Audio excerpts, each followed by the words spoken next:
បាទសួស្តីបងប្អូនសម្រាប់បងប្អូនដែលចង់ដូរ PIN code ឬយើងហៅថាលេខកូដសម្ងាត់ក្នុងកងធនាគារ AC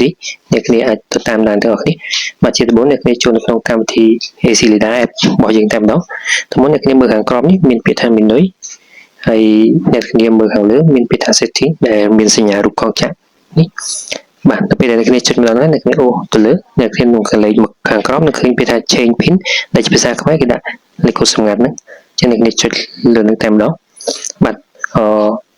មកដល់កន្លែងនេះដោយសារតែទូរស័ព្ទខ្ញុំចូលការ scan កញ្ចៅដៃដើម្បីដោះលេខកូដសម្ងាត់អញ្ចឹងខ្ញុំចុច scan កញ្ចៅដៃតែម្ដង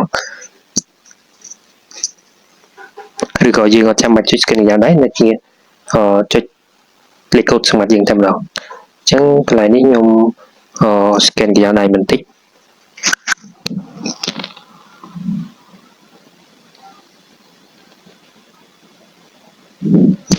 បាទមកដល់កន្លែងនេះយើងធ្វើការដូរលេខកូដសម្ងាត់ខាងលើនេះគឺយើងវាយលេខកូដទីលេខកូដសម្ងាត់នេះគឺយកឲ្យវាយ6ខ្ទង់អញ្ចឹងអ្នកគ្នាអាចវាយ6ខ្ទង់លេខណាក៏បានដែលអ្នកគ្នាពេញចិត្តខ្ញុំលើកឧទាហរណ៍ទេអញ្ចឹងខាងក្រោមនេះគឺដូចគ្នាដែរបន្តមកទៀតអ្នកគ្នាចុចពាក្យថា OK ឬក៏យល់ព្រមនឹងជាការស្រេចសម្រាប់វីដេអូរបស់ខ្ញុំបានមានប៉ុណ្ណឹងបើសិនជាបងប្អូនមានចម្ងល់អាច comment ហើយសម្រាប់បងប្អូនថ្មីៗកុំភ្លេចជួយចុច like follow និង subscribe ក្នុង YouTube ខ្ញុំបាទនៅមួយផងសូមអរគុណ